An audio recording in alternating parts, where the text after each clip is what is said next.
This week on Dude Stuff. Sending. Go. Whoa. What is going on, guys? So today is finally the day. Loads of you have been saying, when am I going to build a dual motor mountain bike? And to be quite honest, I didn't think it would be worth it until I got my first dual motor review bike, and I was blown away by how much difference two motors can make with just one battery. So here it is. I'm not going to go into loads of detail because I just want to show you what it can do today. Everyone wants to know what a 2000 watt can do, but I'm just going to give you a quick rundown. So the first problem I encountered with this bike was the forks. You're not going to fit a 2000 watt motor on standard mountain bike forks because the dropout's only about 100 mil wide on the front and you need about 135, 140. So I went out and I bought, this is a 29 of this bike, so I went out and I got 26-inch fat tyre triple clamp forks. Yeah, like a 26-inch fat tyre with the tyre is about the same diameter as a 29er, you know, within half an inch. So they were the perfect fork. Went straight in, straight steerer tube, triple clamps, open dropout. It wasn't quite as straightforward as that. I mean, the forks are a bit of a pain in the butt to change, but also I've had to grind off little bits and adjust bits on the fork. I've had to pretty much customize everything on this, to be honest. So unfortunately, it wasn't as straightforward as I first anticipated. I've been working on this bike. I've bled over it. I've been grafting it for about a week on this thing, putting it together. Wasn't quite as straightforward as you would imagine. The forks, where the quick release skewer goes in, it had a lip around it, which is a much smaller diameter than the nut you get on an M14 or M16 e-bike wheel. So I've had to grind a bit of the lip off. I've had to shave a bit of the forks off to get the torque arm in. The torque arms had to be modified to fit the fork. There's been a whole load of work gone into this. That's before I even get into the wiring of it. So this bike is running two Andy Kirby kits minus one of the batteries. So you've got a 2000 watt MTX Andy Kirby kit on the front and the back, or the front and the back should I say. Two controllers, one here, one hidden in this bag, shoehorned in, and you've got the new 20 amp hour 52 volt battery with LG cells in it. Two screens up front, two on buttons. So in short, how I've had to wire this up is all the motor cables just connect to each controller as normal. The only thing I've merged is the throttle cable, which was quite simple to do. So yeah, I've had to merge the throttle cables, which is when you cut it open, you've got a black red for your power, negative, and a white cable for the signal. I've split the white cable from one controller and run it up to the throttle on the other. The throttle doesn't need two lots of power, and that simply merges the power. So I've got one full twist motorbike throttle, and that is it. That's as much as the details I'm going to go into in short. And we're just going to find out today what this can and can't do and what the benefits of having the dual motor are. So let's get straight into it. Right guys, one of the main problems, well, say a problem, it's not a problem, it's actually quite fun, is traction. Now, you've got most of your weight over the back wheel on a e-bike when it's a rear motor. When you've got 2000 watts on the front motor trying to fight for torque with the back, it gets quite fun. Now, I've only tried this on the tarmac so far, testing it out.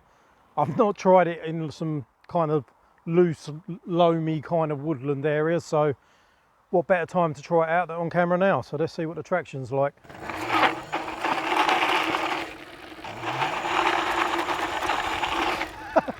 I'm getting sprayed with dust at the same time. Oh my god, I'm churning it up like a motocross bike. Here we go. Whoa.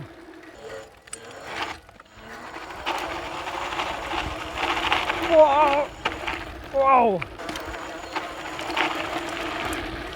Guys, don't forget as well, giving away a raffle on a brand spanking new fat tyre folding e-bike, the ENQUIRIES Engine X. Check the link in the video description and enter it now. It's going to be ending at the end of this month and someone's going to walk away with a brand new e-bike for £2. Right guys, let's find out this huge hill we're on, how fast it'll go down it. I'm obviously dressed in proper attire, sliders and motocross crash helmet. It's the official clothing for e-bike speed tests. Right, where's your bets now guys? I don't expect this to be much quicker, but maybe it'll help a little bit. Place your bets now.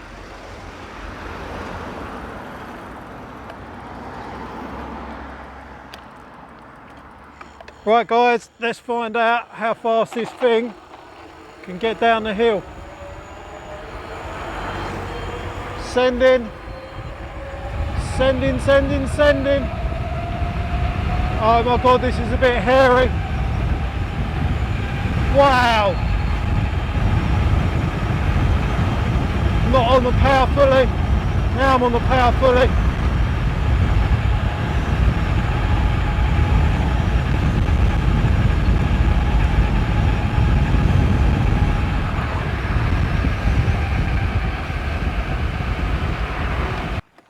Obviously that was 15 mile an hour, but in a previous test I've done the same thing and it seems like the speed controller is limiting the speed still. What I'm going to do is see if there's, it felt like it could have gone a lot more, but on a previous test when I was off-road another day it did 45. Now the controller's saying speed limit 72, which I can't go higher than that. So I'm wondering whether 72 km is 45 miles an hour. Because I feel like this could have gone 50 miles an hour. Let's have a look, see if my calculations are right. 72 km to miles an hour. 44.79, so I'm correct. The bike is capable of more, but it's limited by the controller. Because normally, it'd be pretty rare for a single 2000 watt to push much more than 45. I think with a different controller you could be hitting 50, 55 downhill. Anyway, on to the next challenge.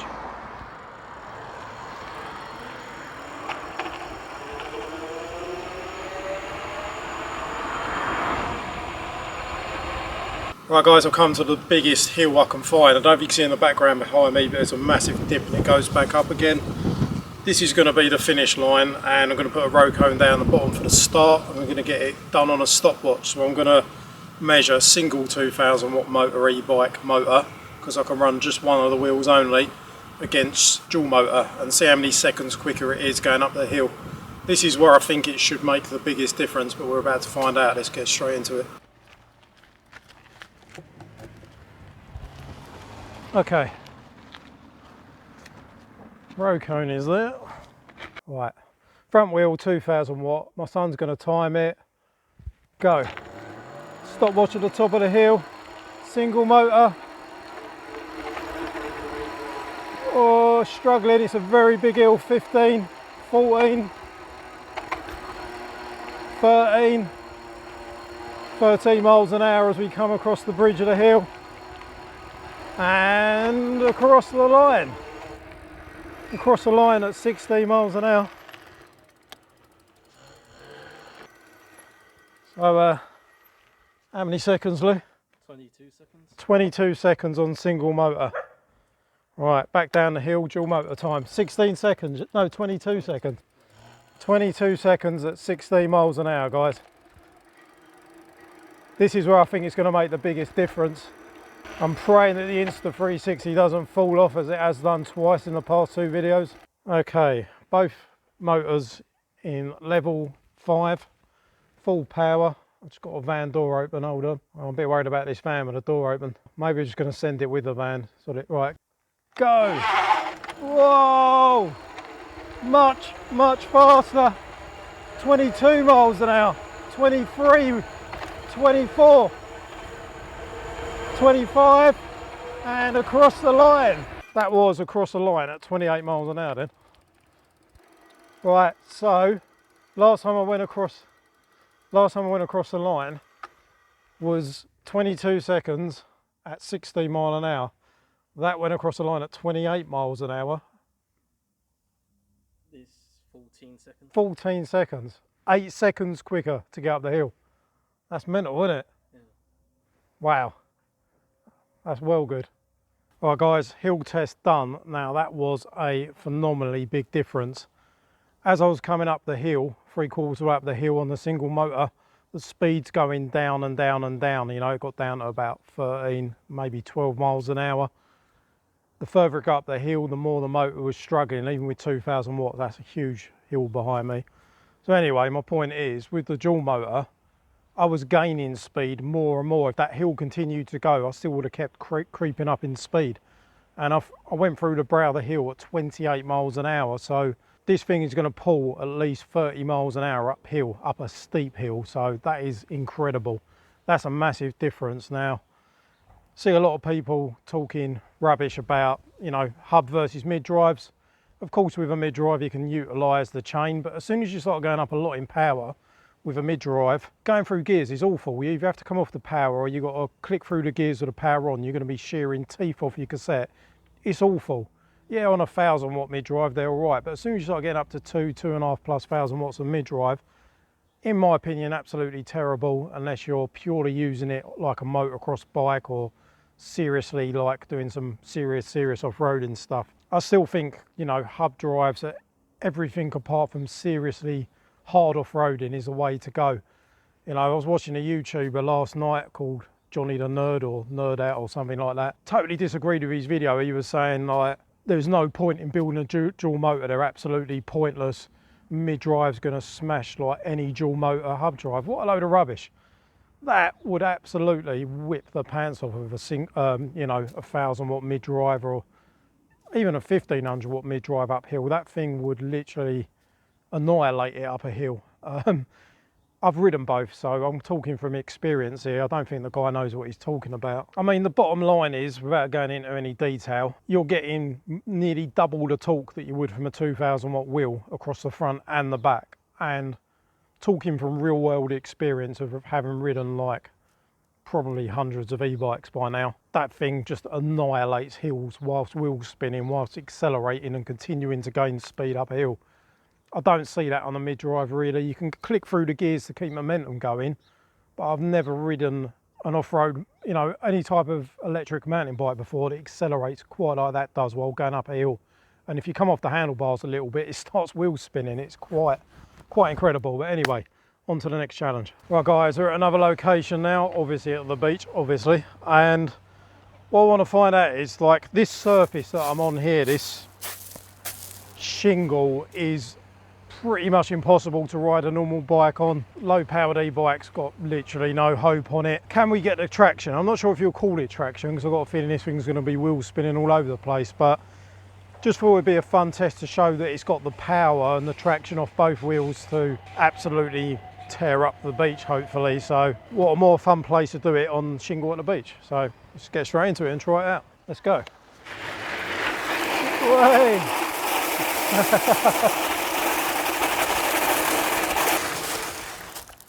You can barely turn on this stuff. Let's go. Flat out. Light on the front wheel. Ouch. Stones on my feet. Yay. Do you reckon I should try donut it? Do you reckon it can donut? Everyone's going to want to know if it can donut. I think it's going to be quite hard because normally you kick the back end out when you're trying to do a donut, but let's give it a try.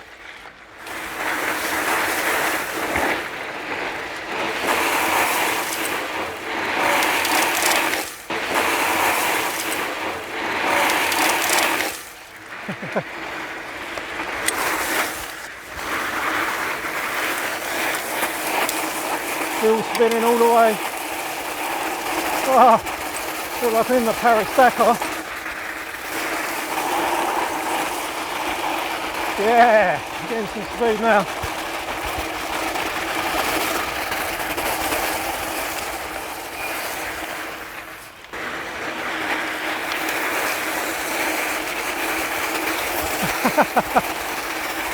Hey.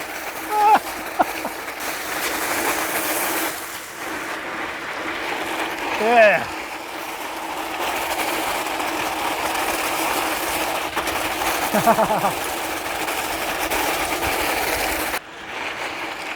That's so much fun.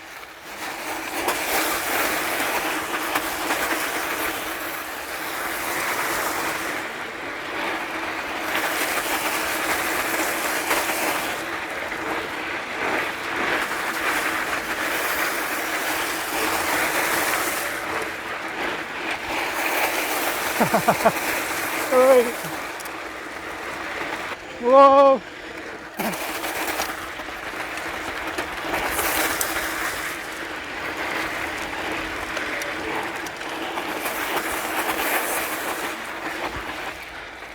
That's too much fun, that is so much fun. So what's a dual motor mountain bike with this kind of power like to ride? I know, normal roads, normal tarmac. Well, to my surprise, I thought it'd be like it off-road, but it just wheel spins everywhere. Just the front wheel, obviously where it hasn't got the weight, is just pretty much constantly wheel spinning unless you put it on a lower power mode. It just won't pull away without wheel spinning. Which is a lot of fun, to be fair. I'm not going to lie. Weight wise, some of you might want to know the weight of this bike. I weighed it this morning at 35 kilograms, which I'd imagine that's probably, I don't know, I'd imagine that's 20 kilograms less than a Suron, so I wouldn't be surprised if this is as quick as a Suron. About, you know, standard Suron's probably about the same. I'd like to put this up against one, it'd be quite interesting, I think. If anyone fancies seeing that, let us know. Yeah, what else are we talking about? Right, pros. Let's talk about the pros of the dual motor compared to the single motor. Well, they're pretty obvious in the video, really. Getting up hills is astronomically quicker. And not only that, I mean, top speed wise, with these controllers, it's limited to 45 miles an hour, which is pretty damn quick anyway. Just check the temperature of the controller. So, I don't know, like, let me put it this way, with the single motor on flat ground, with a bit of a long run up, you'll get 36, 37, up to 40 mile an hour sometimes. They do tend to vary between 36 and 40, whereas this will pretty much do close to 45 on flat ground, and it will get there a lot quicker. Like with the standard motor, you need a bit of time and run up to get to top speed. This, it just keeps pulling and pulling and pulling, so acceleration is like way quicker. Mid-range is way quicker. Hills are way faster. And top end is a little bit faster. You'd probably have to be a little bit of a, I don't know, experienced rider to ride it on a road on full power mode, because the front wheel does spin. I've had it wheel spinning at 20 miles an hour on tarmac, the front wheel, so you know, you've got to bear that in mind when you're accelerating and going around a bend, that you're not going to have the front end slip out from you. But yeah, let's just have another go. Alright, I better slow down, there's some people ahead.